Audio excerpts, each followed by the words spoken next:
His new assignment as the head of one of the nation's universities is a challenging one. But he's not unaccustomed to hurdles, having overcome some significant ones himself through his high school and university journey. How did a high school student whose habits led him to repeat a grade become this high-performing professor? My guest is the new president of the Caribbean Maritime University, Professor Andrew Spencer. I'm Archibald Gordon. This is Profile.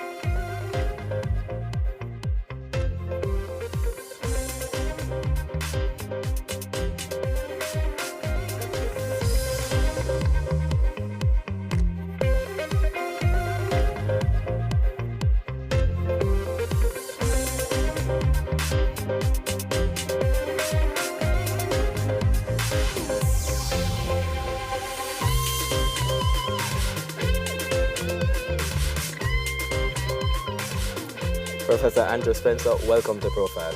Thank you for having me.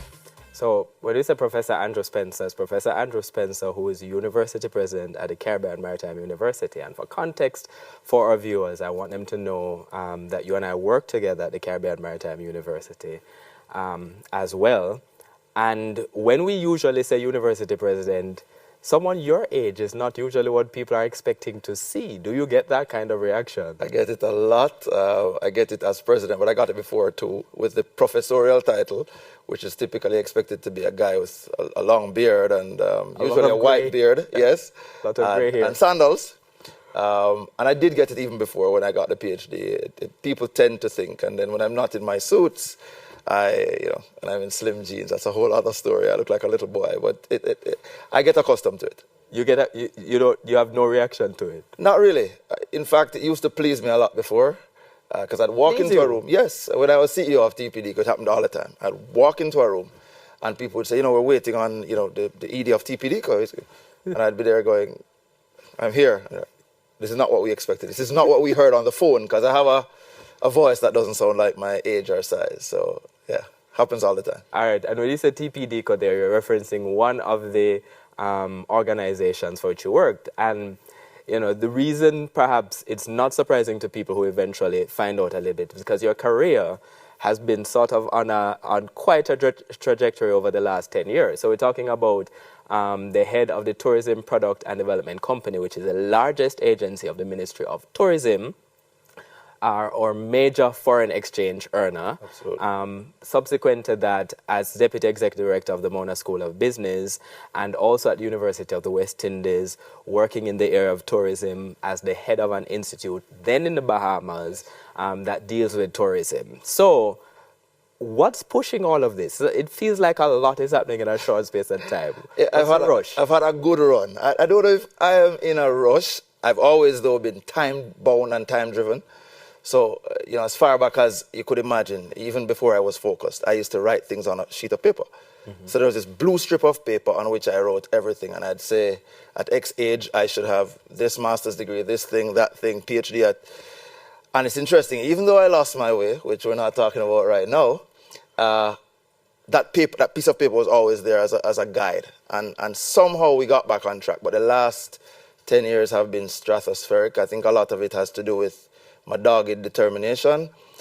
Also has to do with a little bit of opportunity, right time, right place. But I'm a firm believer in God too, and I think a lot of what has happened to me, probably about 70% of it, has just been His divine will for my life. And we're going to talk a little bit about religion later on, but I want to stick to the career for a moment to talk a little bit about, that trajectory and the fact that it's now landed you at the Caribbean Maritime University. Famous for all sorts of different reasons, including bad ones, because in the last couple of years, the CMU has faced a very, very public scandal. So you're on this trajectory. Why the CMU? Let me tell you why the CMU. Well, first of all, let me talk about the value and the power of the CMU, right? So I must say that at the point where I accepted the job to come to the CMU, there were other jobs on the table. And prayed about it, thought about it. This was the option that gave me the greatest peace. I just felt settled. When I decided to do this, people asked me if I was excited. No, I'm not excited. Are you fearful? I'm not fearful. I just feel settled. And that was the answer. Not fearful, though. Not fearful at all. This is a big challenge. Yeah, but, put it this way. When I was going to the TPD, let me just tell you, almost every job I've taken, I've been told I'm crazy for taking it at the point that I've taken it. You spoke about the Bahamas. When I was going to the Bahamas, it was a school that was on the decline. We went there and we revived it. When I was going to TPD, I was told it was a hotly political place. Do you want to be? We went there and we did some good work. So I'm driven by challenges. I think challenges excite me. And the Caribbean Maritime University is, I think, a very good challenge. I think it is poised for greatness like we've never seen before. The CMU is in control of the human capital development for our ports, for the movement of goods on the seas, for the movement of people on the seas, for the airports, for the seaports, for end-to-end logistics, for cybersecurity, for engineering like we've never seen it before. We have the best technology there is. So to my mind, even before knowing all of this, I knew there was value and quality. But having come there, I now know I've made the right decision. This is a university that's going to be at the forefront of everybody's thoughts in the Caribbean for all the good reasons. One of the challenges that you speak of, though, and one that you're certainly going to be facing, is that while you understand this, and I work at the CMU too for disclosure, other people don't necessarily know this. They do not understand how much money the sector makes and the sort of global impact that it can have. How do you overcome that kind of challenge? Well, first we have to ensure that the people inside of CMU know this, right? So one of the things I've been doing in the last 9 weeks or so is to engage individuals and make them understand the power of where they are. This is not just a job. You don't just show up to get a paycheck. You are here because this is a university that's going to transform our country. It's going to transform the Caribbean. It's going to have a global reach. It's going to be top 10 maritime. The only way we do that is if everybody buys into the fact that there's already value. Now, can we create more value? Absolutely. But there's a lot of value already existing in the people. That's an important resource for us. In the technology we have available to us, a lot of it, the only available in the Caribbean, and in some cases Latin America and the Caribbean. So we have to build that narrative internally. And then we have to create ambassadors from our people. They're going to be the ones to tell the story, not just in words, but in how they carry themselves on the streets. That has to come out in our students. I'm very proud of the discipline of the students, and I think the sort of paramilitary side of what we do, you're seeing a little bit of that filtering from our cadets to the broader student population, and I'd like to get more of that to happen, because that's what I'm hearing about our graduates, that the discipline, the dedication, the fact that they're able to execute on almost any task when being assigned is powerful stuff. So that's how we have to sell that story internally, and I assure you that nationally, regionally, internationally, that story will be loud. So I'm just telling everybody, brace for it. You're going to hear about all the good things happening at the CMU. How different is this job than the one you held before as Deputy Executive Director of the Bona School of Business? University of the West Indies are more established in terms of age, a longer history in terms of particular kinds of systems. Right. This is certainly a bigger challenge. How much different was that job than this? All right, so the Mona School of Business and Management is quite big, a large school in the UWI. Management education, a more liberal arts approach to education. We are specialists. We own our lane. We're expanding that lane, and we're going to do great things in that lane. But what's fundamentally different is, while I was part of the leadership team of the Mona School of Business and Management, which then reported to a board on one side and then reported into a principal on the other side, I'm the ultimate decision maker where I am now. And what that means is a greater need for acuity, a greater need for an understanding of all the moving parts, because I am seeing the entire field. I'm seeing the entire lay of the land. When individuals may be seeing only a part of that picture, you have to get them to understand that there is another part that needs more attention at this point. So I think what is good about it is that I've always been decisive. So in every place where I've held a number one position, I've said, look, I'm going to be decisive if nothing else. I'm very thoughtful, but I'm also decisive. And I'm going to get about 3% of my decisions wrong, and I'm willing to live with them and take the licks. You're fine with that? Yeah, I'm fine with that. I'm fine with that. Because that 97% that we get correct is going to transform not just the organization, but all the stakeholders externally. And so I feel very, very positive about that. Now, I've said to my team, if you see me pull back on a particular path and decision, then you know there's something going on in my mind, because typically I'm efficient in that way. All right, I want to talk a little bit about the roots of this kind of efficiency.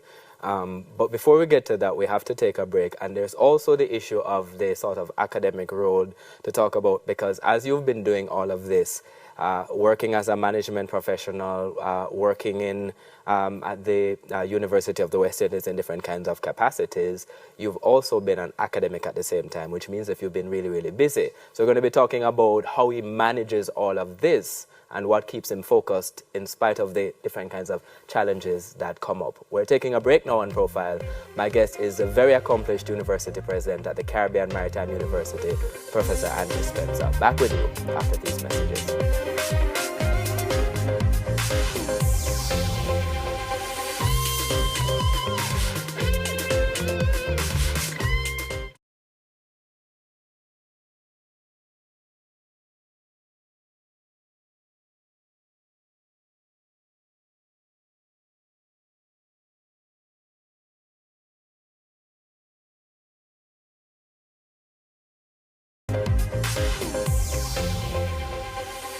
Welcome back to Profile. My guest is University President at the Caribbean Maritime University, Professor Andrew Spencer. And so far we've been talking about the career, about the new challenge of taking on the leadership of the Caribbean Maritime University.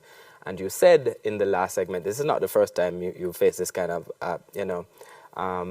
not tough challenge, but, well, perhaps a tough challenge. For instance, you referenced the work at the TPDCO. What was the biggest challenge there?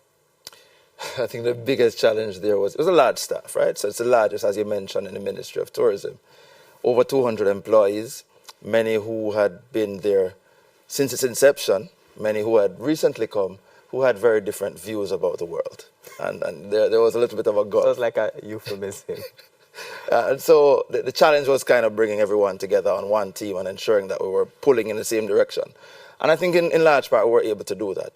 There's a lot that came out of that agency that I'm extremely proud of. I mean, the protocols which came out for COVID-19, we were the first out of the blocks in the Caribbean. Mm-hmm. The rest of the Caribbean borrowed our protocols. The World Travel and Tourism Council borrowed portions of our protocols for the rest of the world. So Jamaica was a leader in that regard. And that's just one of the things that came out of there. We have a community tourism toolkit. That's the benchmark for the region as well in terms of rolling out your community tourism product. So, and that was all getting the team to do what they were supposed to do. And they're fantastic individuals there, much in the same way that I've encountered some very fantastic individuals in this new space. And I think that's what encourages me about the tough spaces. It's seeing the wins when they come, the small wins, and looking at how those small wins awaken people around you. And we've seen some of those at CMU, and there are going to be some big wins soon. Where the TPDCO was concerned, you were doing that, but you also had, I'm going to call it like a side job. You're an academic at the same time. You published many, many papers. How are you balancing all of that? Right. So some of it was sequential. So I was an academic before I went into TPDCO. So while I was in the Bahamas, head of the director of the center there, I was also doing research. Went to TPDCO. That's the Center for Tourism. For tourism, right. Research slowed down a bit because you're doing a job in which you're reporting directly into a chairman minister. But I still did some writing then. But most of the research had taken place before TPDCO, which is why immediately after TPDCO I was able to return to the University of the West Indies and apply for the rank of professor, which is no small feat. The first in the field of tourism for the UWI in the entire Caribbean. And a lot of that just had to do with the body of work that had been building, and there was momentum which took me through that TPDCO period. I think in TPDCO I probably wrote just maybe 2 articles and a book. But the composite is 50 pieces of work, which includes 3 books. So I would have been doing some work before that. So the work before that, no, that's a lot of work. And even before you got to that, it wasn't clear how you're going to get to do the PhD. Yes. That was a challenge in and of itself. You left for the University of Bournemouth without a clear, with some money, right, but not all the money you needed. Yeah, so, I mean, and this is what I mean when I say dogged determination. I just feel no has never killed, I've never seen no kill anybody around me. And so my view is, and I think I got this from, my mom is very determined, but my dad is he'll walk up to anybody and ask any question and be unafraid and unashamed. So for me, walking into a principal's office at the UWI and saying, I need to go and do my doctorate. I know you guys want people to have a PhD to stay here, but I have no money. I have no scholarship, and I need to go. I've been accepted. And I remember getting the blank stare of the principal at the time. He says, well, we don't have such a facility. I said, well, what can you do? And he says, well, we can give you a zero interest loan. I'm like, good, let's go. But even that, though, that This was Professor Gordon Shirley. Yes, Professor Gordon Shirley. But that money at the time could only cover 1 year of the program in any case. I think it was £10,000, something of the sort. I went with it, not knowing how the rest of it would have gone. And a lot of good things happened. You know, having a good wife is a fabulous thing. She came with me, quit her job in Jamaica. After a while, she just finished her MBA, came up. She took on a full-time job while we were there. So she started paying the bills in the UK so that I could go to school. And in that time, the other thing I did, though, was the efficiency. I had to finish quickly. I couldn't drag this thing out for 5, 6 years, 7 years, as it takes some people. And I remember one of my supervisors said to me, mine took me 7 years. What's your rush? So, well, I don't have that luxury. So I actually completed in 2 years. Completed in 2 years because, you know, we had to juggle the second year of the funding. And, you know, I had one thing I was happy for. I did get the ITT Travel and Tourism PhD Thesis of the Year award. And that was important for me because if one would question the quality of the work as a result of the pace of the work, then that silenced everyone with that. So that was important. You're saying this summary now because you're reflecting on it. Yes. But how do you get to pack 3 years into 2? What does that mean at a practical level for where you get for when you get up, for when you go to bed, for how you manage deadlines, how you manage time? What does that mean? So, and this is the dedication and the efficiency combined, right? So I would get up every morning when my wife is going to work. 5 o'clock, 4 o'clock? Whatever time she got up, yes, early. And I'd make sure she made it through the door and on her way to work. And I would sit down and treat my thesis like a full-time job every day, every single day. And I had wrote almost every day. So I'm strategic, and that is what I think I bring to all of the jobs I've had. So I understood my supervisors, right? And I knew what were their... A friend of mine, a good friend of mine, another PhD, says, I think at points you were supervising your supervisors. So I was pulling the right levers to get the right responses. I knew when to push on something, when to pull back. I had documents ready well in advance of timelines. So they had clear timelines for the program. And I was always ready 3 months ahead of each timeline. And then I'd send it a little bit later. Some documents I'd hold back just in case they were going to question the quality. How did you produce this so quickly? So I'm always ahead of the game. So let me tell you how I did it in 2. They did have a rule that said minimum 2, but nobody had ever done it. So what I did was to finish the thesis, go through all the corrections, and have it ready in 1 year and about 9 months. 3 months ahead of the 2 years. This is a thesis that people take years to do, sometimes yes. years, 70 years. Yes, no. But the reason for that was I had started to think about a lot of it in Jamaica, right? So I knew where I was going with the research. So when I did that, I had it 3 months before the 2 years and submitted because I knew that the internal process would take some time. So by the time they went through all of that, assigned examiners, set up a defense date, we were at the 2 year point and I was done.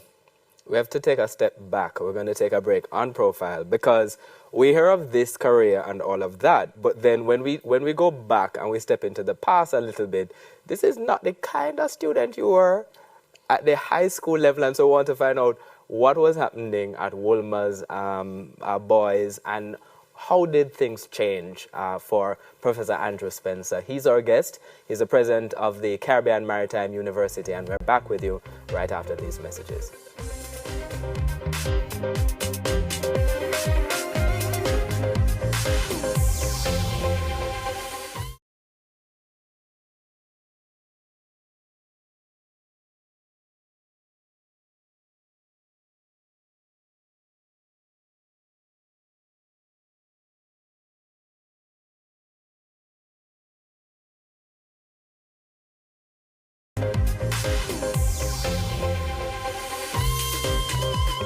Welcome back to Profile. My guest is University President at the Caribbean Maritime University, Professor Andrew Spencer, and we have been talking about the career, the new job, the job before at TPDCO, and the work to get the PhD, and you know we have seen the consequences. We've seen what is produced, what you've produced subsequent to the PhD. But if we take a step back now, because we're traveling backwards to Wolmer's boys, you are not the student, and you know I said it in the introduction. You repeated a grade, so explain the difference between the person who ended up at university and the person before that. Yeah, you know, same person, and why I say same person is that there was a common thread in that I think I was born a little bit gifted, right? So I was always naturally smart. So my parents always had all these expectations of me, did well in primary school, was a top performing boy in grade 5, doing all kinds of things. And then I arrived at the wonderful institution, Wolmer's. First form, second form, I was okay, you know. Third form, I discovered the ability, because now you're starting to move around to classes. Mm-hmm. You're going to the teachers are not coming to you. And I'm like, okay. And so start sculling a class or two. Yes. Don't know if I've told my mother this, you know. Should I be saying it? Started sculling a class or two. And then by fourth form, started sculling school in totality. I had a friend, not my proudest days, but we would just reach the school and we decide today's not a day for school. And we just leave. So you're missing lots of content. Where were you going? Don't even know. Where are you going? Random places, Burger King, you know, play a video game here or there. It wasn't, now that I think back, it really wasn't even worth all the missing of school. But what that meant was that for the end of year exams, I walked into the classes, into the exams, and I didn't know a lot of stuff. And I remember starting to scull the exams too, because I don't know. And I went, we were low to, we're a middle class family, low middle, right? So my parents were both government workers, and so we lived very frugal lives. But every once in a while, you get a little trip to the States. And I remember this summer I was in the States with my aunt, living it up in New York, and got the call from my mother, "You are repeating." I said, "What?" She says, "What did you think would happen? You know, you're repeating." And so the rest of my vacation was destroyed because I'm now starting to think about all the guys I used to bat up in third form now coming in the same class with me, and my friends gone to fifth form. And it was a whole thing, but it was a redefining moment in my life. It was an important moment. And so... Yes. Before you finish, what did your parents say? Interestingly, my mom was a tough mother growing up. My dad was a little bit calmer generally, forceful but calmer. And I found it so interesting that my mother actually did not. I expected her to explode. She did not. It's interesting. She had it was a caring mother saying, "Okay, so I don't agree with how you got here, but I understand that right now you need support." So she talked me through going back to school in fourth form, and I did. How hard was that? It was tough. It was tough. And I tell you, it gave me... Because it's an all-boys school. All boys. Everybody knows this. This is like public, of course, humiliation. Yeah, and then the repeaters tend to go in a certain class anyway, right? So that happened.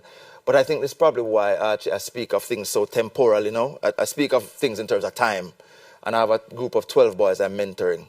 That's the most impactful. At Wolmer's Boys? No, I'm on the mentorship committee at Wolmer's, and also on the Old Boys Association and on the board of Wolmer's. But at church, I have 12 boys I mentor called Young Challengers, and it's the most fulfilling thing I do. Because one of the things I keep saying to them is, and that's kind of why I talk the way I do, when I say, you know, finish the PhD in the shortest time, I tend to speak of things in time. When I say I was the youngest executive director of TPDCO, the youngest professor, the first professor in tourism, the youngest president of a Caribbean university, things like that, because I remember when I was the oldest in the class. Yes. I think that still resonates with me. And it was an important lesson for me to learn. Now, I'm not saying it was revolutionary because I didn't just go to fourth form the second year and start getting A's, but the awakening started. It was when I actually got to first year at UA when I started to spark. How does that shape how you operate as a father? Because you have children as well. Yes. Well, I have a 10-year-old daughter and a 3-year-old son. 3-year-old son is not listening to anyone right now. My daughter is a sweetheart. So Rebecca it teaches me, so I empathize now with any struggles. But my daughter she's a superstar in school. So unless something changes in high school, which I suspect it won't, we're good for now. But I think it certainly has shaped how I look at individuals. Everybody develops in a different way. and we all have our timing, and some of us make it back, some of us don't. And I think it's unfortunate when there's not enough mentorship to bring people back in line. And I think it was the prayers of my mother and my father, but also a steady hand of mentorship too, because I did look up to my dad a lot. And I remember when we were having a lot of clashes at home. And I remember we almost came to physical blows. And another time, he just took me out for a meal and he sat me down and said, you know, you're planning to kill your mother? Like, this is going to make her, you know? And so I appreciated those moments, the push and the pull and the never leaving me alone. And by the time I got back in line, well, I think I'm probably a son they're a little bit proud of now. So it was worth the effort. Where do you want to go next? We have about 2 minutes, so I want to talk a little bit about the future outside of the CMU. Wow. Outside of the CMU. Where do you see it? Interesting, because I never planned to be the president or the principal of any university. I had some goals. One of them was to get a doctorate. The other was to become a professor. Once those were checked, then I wanted to have successful businesses. Check, you know. So this, for me, is kind of like icing on the cake, which is why I'm having a field day just doing amazing things without the shackle and the burden of thinking what's next. I want to serve my country in a number of ways, and I think I am. I'm on a number of government boards, school boards, and as well. Next, I think, may actually be, I don't know. I'm seconded from the University of the West Indies now. I don't know if at some point I return. But I'm pretty close to retirement, Archibald. I'm serious. I'm 42, but I've never had the desire to work till 65 or 70. So when you ask me what's next, maybe some more consultancy, maybe some, but I need to be on my own time in my 50s. That is the plan. Let's see how it pans out. How are you going to balance the life, the work, church, by the way, which we haven't spoken about, a big part of your life as well, to get all of that done? Well, you know, and that may actually be where I transition to in my 50s. It may actually be some kind of full-time involvement in church. I'm a musician, so I lead the band at church, I lead the singing ministry, and I do a bit of speaking too, so who knows, that may be a part of it.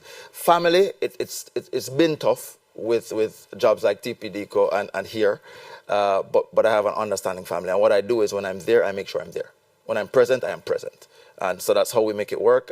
My children let me know when I'm too absent. How do they make it? Well, for example, my son, as small as he is, he will literally just start calling for daddy at home. Yeah. Or if I call his mom and he recognizes I'm on the phone, he makes me know in no uncertain terms that, you know, in essence, where are you? My daughter, who is more reserved, will say little things like, Daddy, where were you? I noticed I didn't see you last night. Things like that. They'll bring you in line. Bring me in line. They jolt me right back to the reality of what's most important. All right. And I think that is a sober and fantastic point, really, on which to end this episode of Profile. Thank you so much for joining us. Thank you so much. I'm Professor Andrew Spencer, the University President at the Caribbean Maritime University. This has been Profile. Thank you at home for watching as well. I'm Archibald Gordon. See you next time.